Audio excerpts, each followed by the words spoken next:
For every awful hip-hop album, there's also a classic. Starting with the 2024 Kanye West album, Vultures 2. The majority of the tracks on here just don't stand out at all, they sound really generic, and that includes the song Field Trip, by the way. I really don't understand why people like that song, it's just really not interesting at all. There is one song which is actually really good though, and I'll get to that later. The song Husband is one of the worst Kanye songs I've ever heard. It's some kind of borderline a cappella style track, where Kanye's singing is honestly unbearable. Neighbors know this shit get out of hand, but they smile. 530 is one track which is actually quite impressive. Originally when I first heard it I didn't like it, but that was because Kanye didn't finish this album when he dropped it, and it was some kind of demo version that I heard. I think the delivery could still be really improved on this track, but the sampling and production is extremely good. The sample is from the acoustic version of the song Break the Fall by Swish. The emotion in the vocal loop creates a very depressed and bittersweet feeling to Kanye's song. Whoa, baby, yeah. Whoa, baby, you be good when you call. 5:30, the call missing. No text backs or call misses. I feel like we all victims. However, an actually good Kanye album, and probably his most underrated one, will be Late Registration.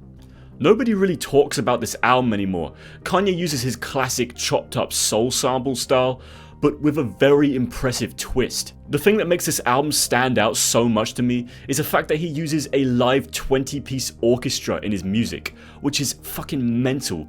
That's something insanely ahead of its time. Some of the most well-known tracks on here would be Touch the Sky or Gold Digger, but I think they're both far from the best. The song Hey Mama is absolutely beautiful. It was written in 2000, so before Kanye was really famous, and it was dedicated to his mother. I said, mommy, I'ma love you till you don't hurt no more. And when I'm older, you ain't gotta work no more. And I'ma get you that mansion that we couldn't afford. Kanye's mum loved this song, and at one point she even performed it live on stage with Kanye, but when she died in 2007, it left him absolutely heartbroken. And you can see videos of him crying on stage while rapping this song. Another really good track would be Diamonds from Sierra Leone, which in my opinion has one of the greatest Jay-Z features of all time. Kanye's, you got me, Freeway and Foxy, YG's Tierra Marie, PD watch me, Bleak could be one hit away his whole career. Honestly, if you've somehow missed this album in Kanye's discography, I'd highly recommend giving it a listen. I wouldn't say it's his best work, but it definitely doesn't get the praise that it deserves. However, something which gets too much praise would have to be Eminem's 2017 album Revival. Once again, this tracklist is full of absolutely terrible songs, but there is one song which I actually really like, and we'll get to that later.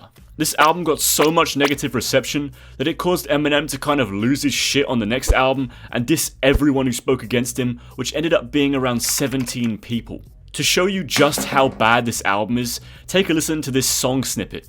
I think it speaks for itself.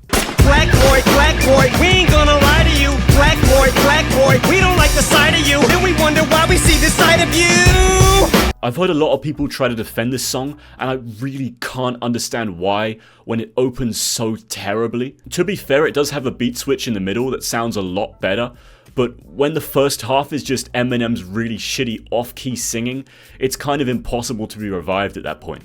Impossible to be revived.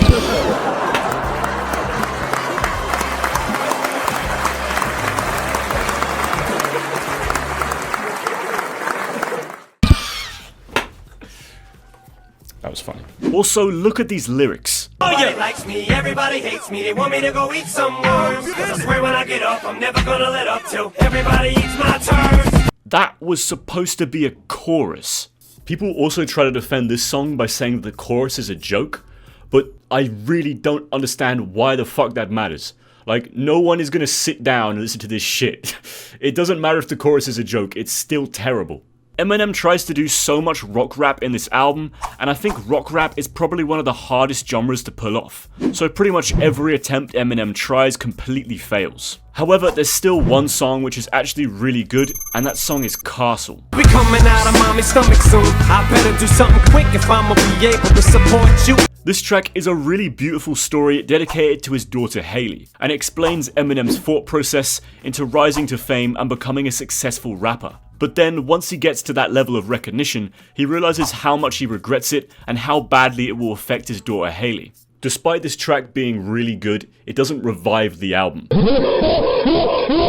And it's still Eminem's worst project. But the 2000 album, the Marshall Mathers LP, is in my opinion Eminem's greatest project and a classic hip-hop record. In this album, Eminem upkeeps his Slim Shady persona to the best that he's done in his entire career. The majority of these tracks are really edgy and controversial, but one of the songs takes it way too far. The song Kim is a track literally dedicated to Eminem killing his wife, and it goes into extreme detail to the point where you can hear him her throat. Don't you get it, bitch? No one can hear you! Now shut the fuck up and get what's coming to you! The release of this track seriously affected Kim's mental health, and at one point Eminem performed the song live on stage with a blow-up doll of her, which people threw around and beat up, which caused her to go into panic and try to end her life. And I went upstairs in my bathroom and I my wrist and ended up in the hospital.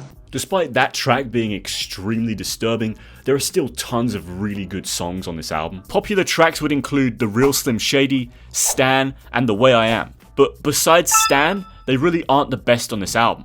The song Remember Me has some of the greatest production I've ever heard. It uses the bass in the song as the actual melody. I'll try and play a preview of it, but you might not be able to hear it if you don't have any headphones on. When I go out, I'ma go out shooting. I don't mean when I die, I mean when I go out to the club, stupid. I'm trying to clean up my fucking image, so The song Criminal is also one of my favorite songs, just because of the insane amount of energy Eminem brings in the final verse. If I ever gave a fuck, I'd shave my nuts, tuck my dick in between my legs and cluck. You motherfucking chickens ain't brave enough to say the stuff I said. Another controversial album would be The Party Never Ends by Juice WRLD.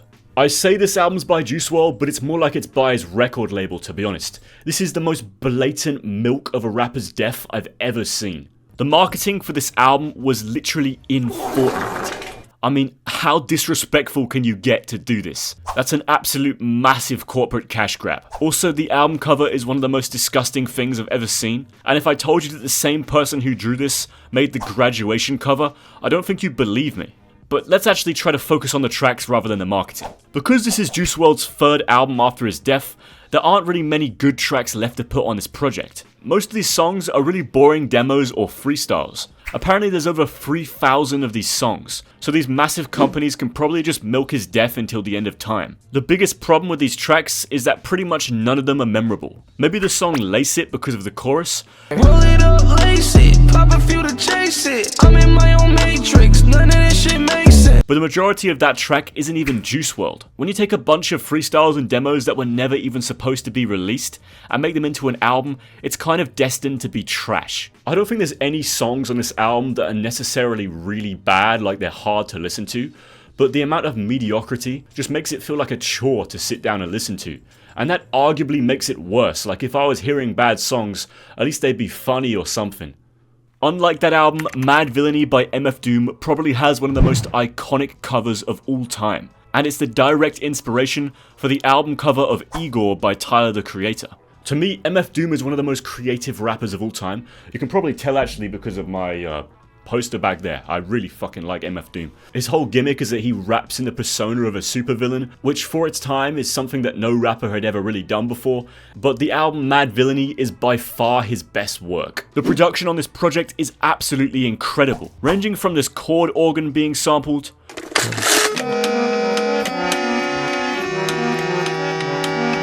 Living off borrowed time, the clock ticks faster. That'll be the hour they knock the slick blaster. which is ironic because the song is actually called Accordion, to these old movie credits.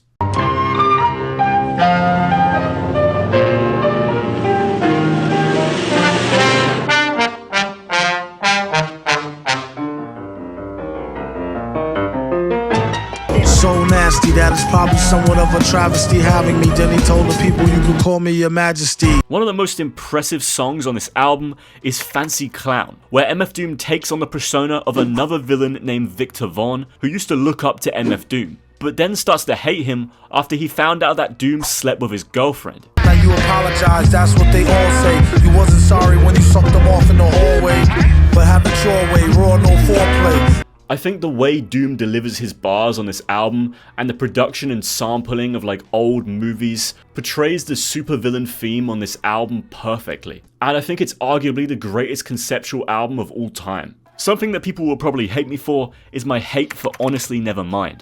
And by the way, before any of you dick riders start commenting, I had this opinion way before the Kendrick and Drake beef, alright? This album is so incredibly boring that it's hard to even talk about what's wrong with it. It's extremely good at being consistently mid and adding absolutely nothing to hip hop. Honestly, it's hard to critique an album that is so boring because there's nothing that's even going on to critique.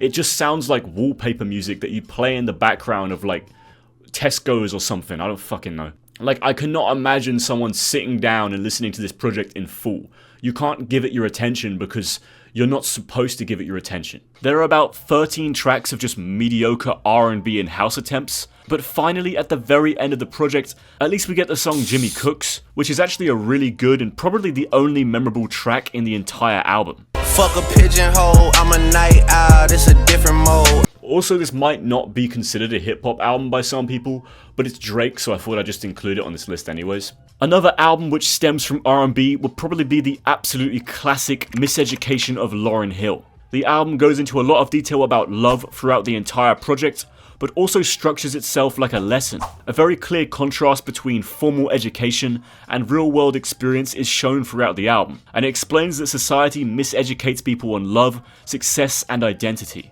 and rather encourages people to learn about these things from real-world experiences, be that your own experiences or the experiences of those around you. An example of this being put into practice is the song Lost Ones, which goes into detail about Lauren's toxic relationship with her ex Wyclef Jean from the Fugees. It's funny how money changes situation. Miscommunication lead to complication. This album is insanely underrated and genuinely one of the greatest pieces of music ever released. I highly recommend giving it a listen. Total Xanarchy by Lil Xan is probably the most hated rap album of all time, and completely kicked Lil Xan out of the rap scene the moment it dropped. There's a pretty interesting story behind this album. Basically in 2017, Lil Xan released the single Betrayed, which ended up being extremely successful and now even has over 500 million streams on Spotify. Pop the trunk, I open up, I saw my soul a good price out of sight. People seem to really enjoy this song, and it ended up with them anticipating for Lil Xan to release his debut album. However, there's one really serious problem with that. Lil Xan literally can't rap.